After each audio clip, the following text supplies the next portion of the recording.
feel like this is my go-to Christmas outfit every year.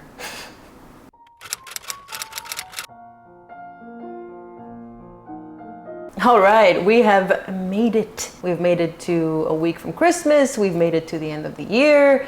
And we have made it to the China dossier. Before we begin, let me warn you that this episode is a little on the juicier side. So maybe not for the kiddos if you've got kiddos lying around listening. Having said that, I am a prude. I don't find it comfortable at all to talk about R-rated or X-rated things, so I am going to completely downplay them. So by all means, if you want to keep the kiddos around, but just to be on the side of caution.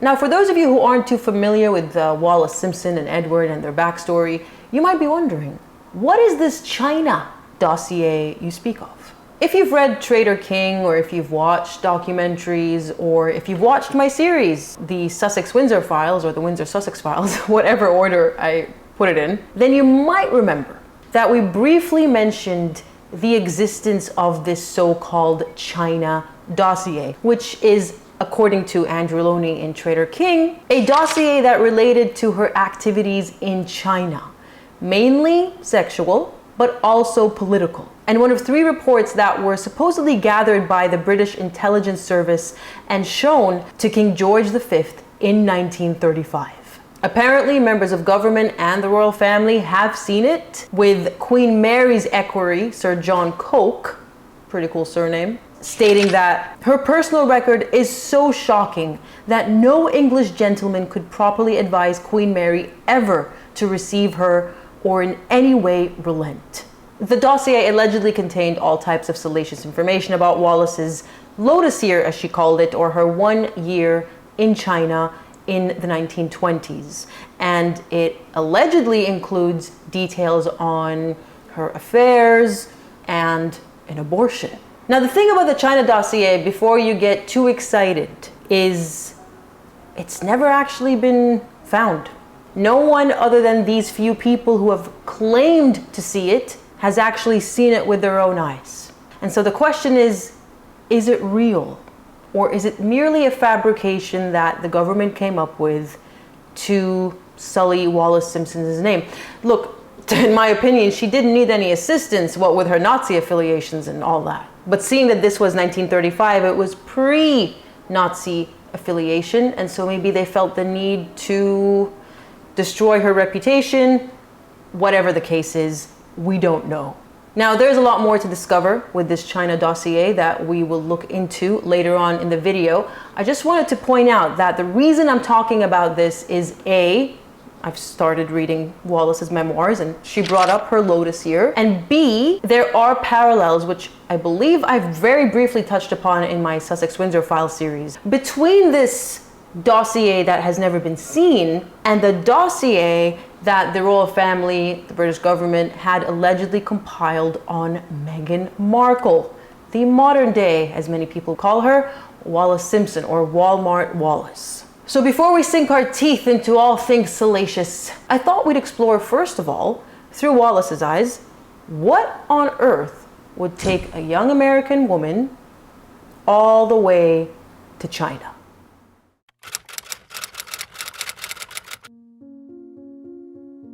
In order to understand what Wallis was doing in China in her late 20s, we need to look at her marriage, her first marriage to Wynne, as she called him, or Earl Spencer Jr. I've already talked about how they met and how they fell in love in, I suppose, part 1 of this series, so we're going to bypass that. And I'm going to summarize here as much as possible, because this is simply the preamble to the meat and potatoes, if you will, in the Christmas spirit, food and whatnot. Much of book 2 of Wallis's memoir is dedicated to her years spent with her first husband. Now, from what I gathered, the first year of their marriage was pretty happy, but Wynne had an alcohol problem. And this alcohol problem very quickly started to take hold of him, coupled with the stressors of World War I, where he wasn't posted to Europe, and so he felt inferior.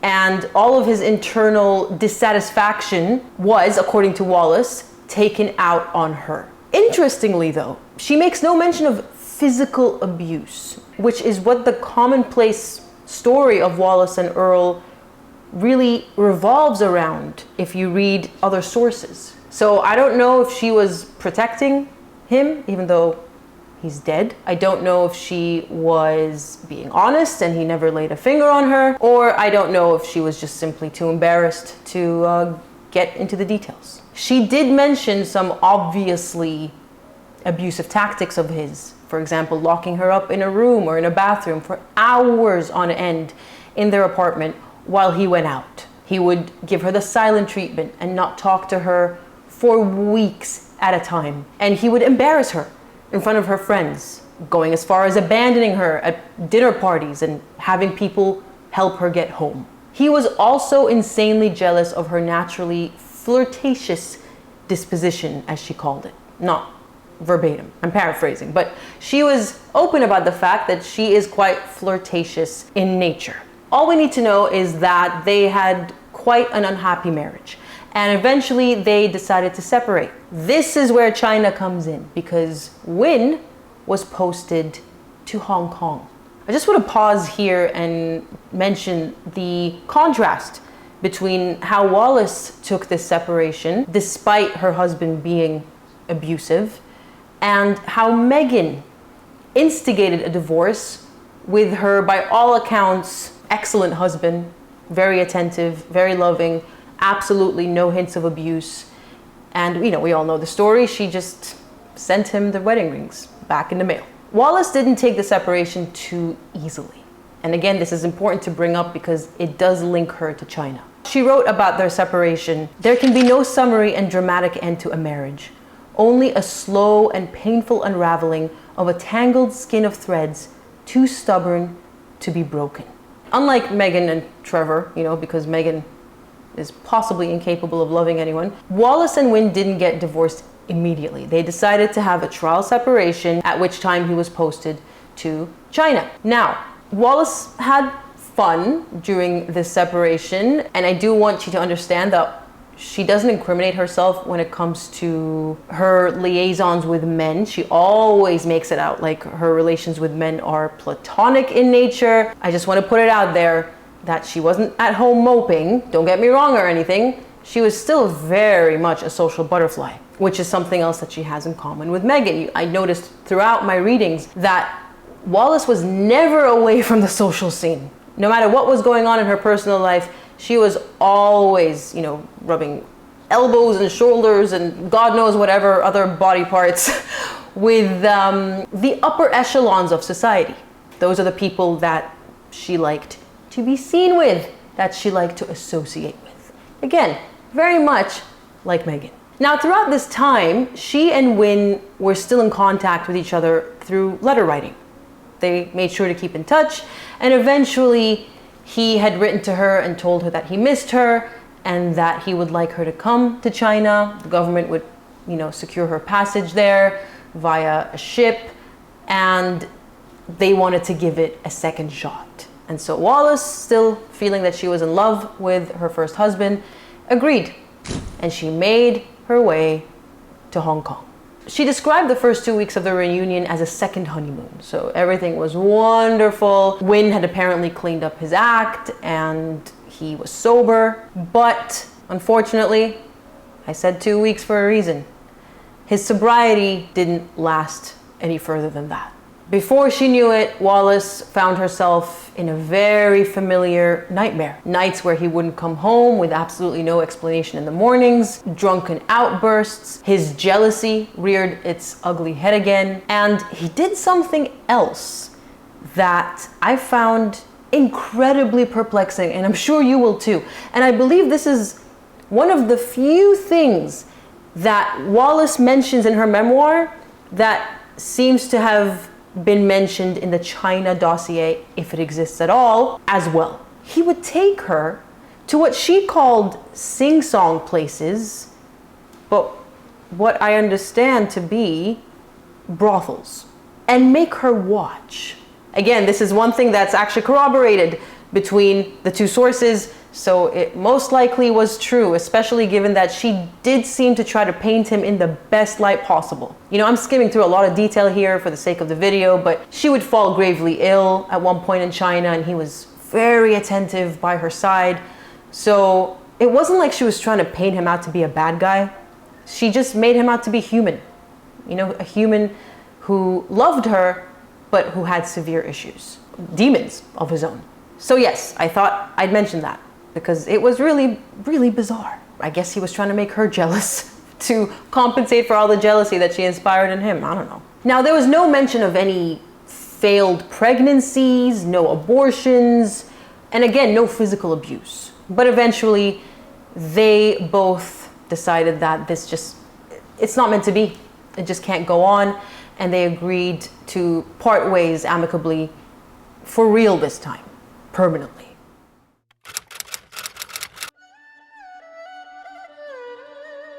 Now, Wallis heard of a court in Shanghai called the US Court for China, and she believed that she could seek a divorce there. So she made her way to Shanghai, where she stayed in a hotel. You'll actually notice she stays in fancy hotels everywhere she goes. How she funded herself, I mean, according to her, her husband always gave her an allowance, and he never, oh, what am I trying to say? Oh boy. He never what? And he never let her down in that area of finances. But while she was there in that hotel, she once again threw herself into this elite social set and particularly started to hang out with this Englishman whom she only referred to as Robbie. But as much as she tried to gild the lily and, you know, skirt around the issue, it was pretty obvious that they had a fling. They had an affair. And this was while she was still legally married to Win. She described her time in Shanghai as good, very good, and in fact, almost too good for a woman under a dangerous illusion of quasi-independence. People who aren't fans of Wallis are obviously going to interpret that as, oh, someone had a good time, wink, wink. But to me, it's not necessarily the case. She may just have been having fun. However, she eventually began to describe her life as lacking in purpose in China because she was simply having fun. After hearing from a lawyer that a divorce in China would be incredibly complicated, she decided to give up and set her mind on getting back to the US. However, she then received an invitation from another Navy wife to modern-day Beijing, at the time called Peking. Is that how you pronounce it? Okay, I should have done this before I filmed. Peking duck, that's what I think of. So it's Peking, right? Peking duck. And so she accepted this invitation, which was meant to be just a brief shopping trip with this woman. But Wallis, being spontaneous and clearly being very well funded, you know, I touched upon in part one or book one how spoiled she has always been. There's always been some man taking care of her financially. She's never been left wanting. So she installed herself yet again in a fancy hotel called the Grand Hôtel de Pékin in French, I suppose, to see the sights and shop around for a fortnight is what she had planned. That is until, you're seeing a common theme here with Wallis, she bumped into yet another set of people at the hotel whom she befriended, and one of whom was a prior acquaintance. Now, for those of you who tuned into my Sussex-Windsor Files series, or if you've read Traitor King, then you'd know that apparently, according to authors and historians, the love of Wallis's life, the one that got away, was a man by the name of Herman Rogers. I mentioned him in my series, I forget which part, but she tried to sabotage his second wife's wedding dress on the morning of the wedding to which she and Edward were invited. So she bumped into his new wife. That was her prior acquaintance, a woman by the name of Catherine Rogers, and one thing led to the other, and they invited her to stay with them because they just happened to be living in Peking. Wallis was clearly taken by Herman. I mean, Catherine must have been a very trusting person, because this is how Wallis described him. And remember, this is Wallis's memoir. She's presenting the best version of herself. This is the same woman who likes to portray all of her male relationships as platonic in nature. And this is what she said about Herman. He was unusually attractive, with a lean, handsome face, brown, wavy hair, and the bearing and look of an athlete. But then she otherwise downplayed her feelings for him, if she had any at the time. Now, Wallis, ever the lucky person who keeps bumping into the right people at the right time in the most random places on the planet, ended up living with Herman and Catherine for a long time. They went horse riding every morning, they swam and played tennis in the afternoons, they went to polo games 3 times a week at the polo club. They explored ruins and temples. Herman was really into history, but Wallis wasn't, and she admits to this. She goes, you know, I just went along with them, taking in the sights, but not really appreciating what I was seeing. And, of course, her evenings were spent at dinner parties. She even tried learning Chinese with the Rogers, who had lessons, but she quickly dropped out after a few lessons because, as she admits to in this book, if Wallis can't master something instantly, such as golf, for instance, which is an example she used to illustrate this point, she will absolutely quickly drop it, immediately. She wants nothing to do with it. She's aware it's a vice. I guess that gives her a one-up on Meghan, who seems to think she is absolutely the image of perfection. Also, Wallis didn't even know how to boil an egg when she married her first husband. So, again, she admits to that. Honestly, she probably didn't even need those Chinese lessons, because she, by her own admission, really only mixed with foreigners in Peking, Americans, Brits, and apparently the only phrase that she had learned to say in Chinese was, "Boy, fetch the champagne," or something along those lines. Now, she did heavily imply that she had flings with men during her time in Peking. She specifically mentions a dashing British military officer and a gallant Italian naval officer.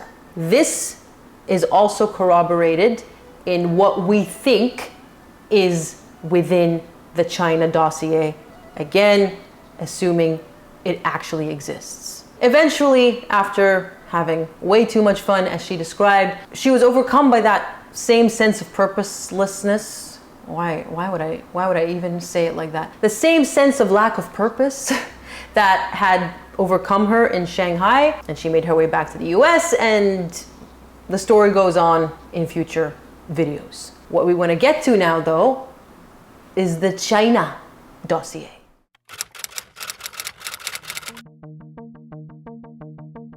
Remember how I mentioned that Wynne would drag her to brothels and make her watch?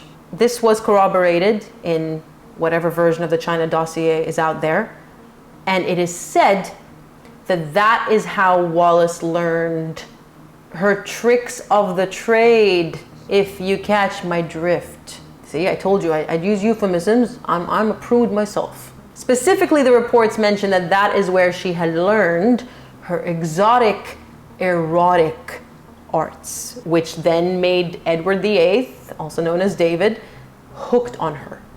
You see, people were always trying to understand what was it about Wallis that made Edward go crazy. He was a playboy before her. He'd had several affairs with married women before her. In fact, one of them was her good friend, and Wallis basically stole him when her good friend went over to the US and said, "Can you take care of the little man?"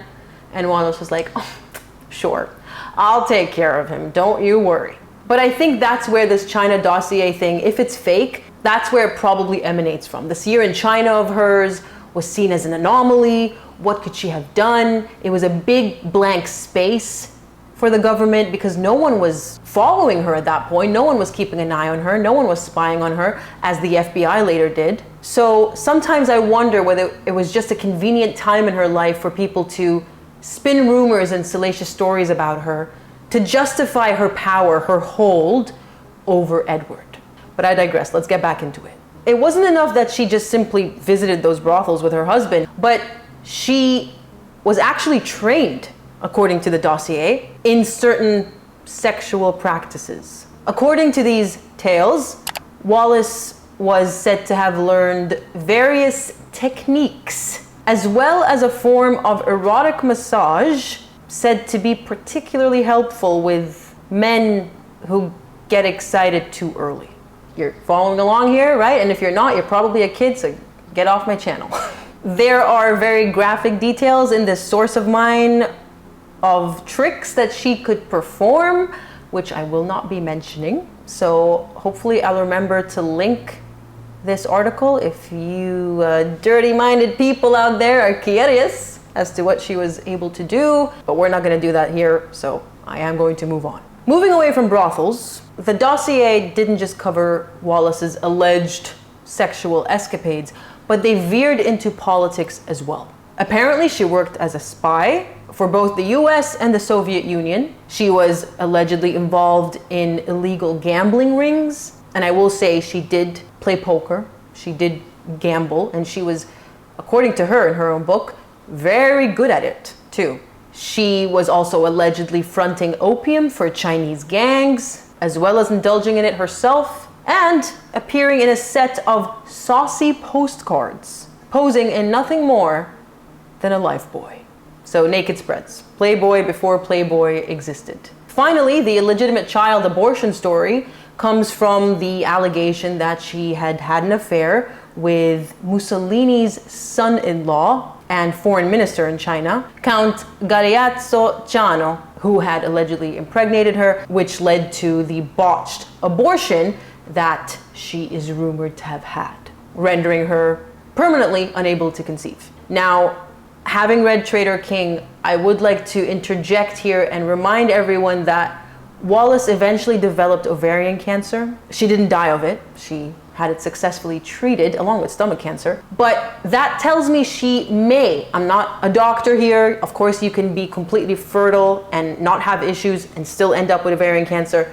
But what I'm saying is maybe she had pre-existing issues that eventually led to cancer. It made her more prone to having cancer, for example, polycystic ovarian syndrome or endometriosis. Whatever it was, I'm just trying to point out that the fact that she was unable to conceive may have had something to do with pre-existing conditions that have nothing to do with an abortion.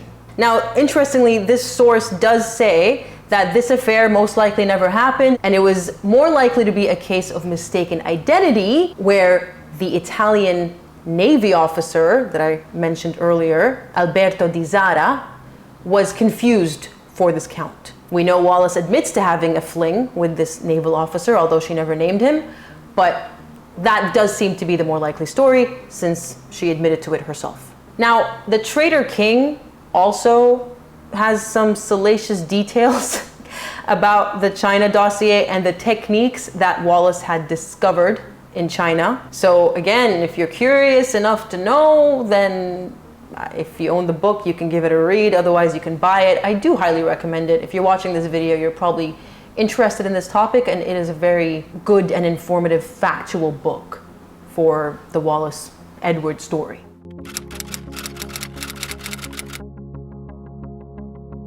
I find it so fascinating, the parallels between the supposed existence of this dossier and the dossier that the royal family, or the British government rather, had compiled allegedly on Meghan Markle. A lot of people seem to be convinced that the British intelligence have a dossier of Meghan's time as a yacht girl and her time in Soho House. Some people even believe she was installed into the British royal family as a spy. I believe Lady Victoria Harvey believes this. I don't personally, I really don't. I think Meghan is too unintelligent and has just too many failures under her belt to be a spy. I think there could have been better people to install if that had been the case. But it is interesting, the parallels. See, people are saying the same thing about Meghan, who did come into the royal family as a destructive force and took Harry away, that they said a century ago about Wallis. Heck, there are even stories about Meghan having an abortion in the late 90s. Some people say she has a 27-year-old child. It's really out there, the theories that exist. and it's up to you if you believe them or not. I'm not trying to tell you what to believe and what not to believe. What I'm trying to do is, I suppose, present you with all the facts, the two sides. Now we know Wallis's side, we know the other author's more objective version as well, and you can decide for yourself. But I will remind you that everyone agrees that the China dossier has never been proven. It's never been seen. Its existence has never been verified. And the same can be said about Meghan's dossier. With Meghan's dossier, it does make one question. If it was real, if they have all these salacious things about her, how did they allow the marriage? Why would Queen Elizabeth say, I suppose I have to say yes? That to me is where it really starts to lose credence, because they've been through it before. Queen Elizabeth was alive and was reigning as queen while Edward and Wallis lived and wreaked their own version of havoc on the royal family. And so why on earth would she allow the same thing to happen again in her lifetime and during her reign? Also, let's not forget that the FBI did start spying on Wallis and Edward after World War II, and they kept a dossier on them, which exists today. I've seen it myself, I've referred to it, I've deciphered what I could out of it because it's been scanned and it's very difficult to read sometimes, and I used it when creating the Sussex-Windsor files. So we know that's real. I also managed to find what is known as the Windsor file, which inspired my entire series. And within that file was all the information about Wallis and Edward's collaboration with the Nazis. So we know that that file exists, which begs the question, where is the China dossier and why has no one ever seen it? You know, all the major players during that era are long dead. Anyone who'd like to protect Edward's reputation, like Winston Churchill famously tried to, he's gone. No one who has any strong form of allegiance to Edward, or dare I say even Wallis, still lives today. Why aren't we seeing those postcards of her posing naked? Surely they would have surfaced by now.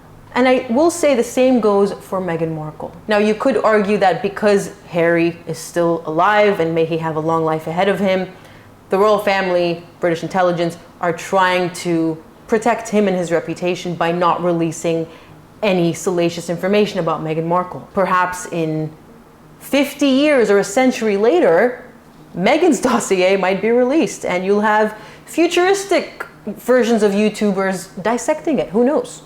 Anything's possible. I'm not saying it doesn't exist. I'm just saying the likelihood is low, especially because Meghan was allowed to marry into the royal family. Wallis wasn't. So the existence of a China dossier is more likely in her case, because one look at it and they went, hell no. No way she's joining our family. But Meghan did. Let me know what you think though. I hope you found this mentally stimulating, and I hope it gets your wheels turning about the topic, because many people are convinced of all these stories about Wallis, especially the abortion story. I have seen it circulating everywhere. But your opinion matters, so make sure to share it down below in the comments section. And if I don't see you in a solo video before Christmas, I hope you have a very Merry Christmas. If you don't celebrate, I hope you have a very happy holiday season with your family and your loved ones, and eat lots of good food. Lots of meat and potatoes, or turkey and ham, or if you're vegan, vegan food. Says the former vegan. I don't even remember what I used to eat. All right, I'm gonna cut it here. Bye. China.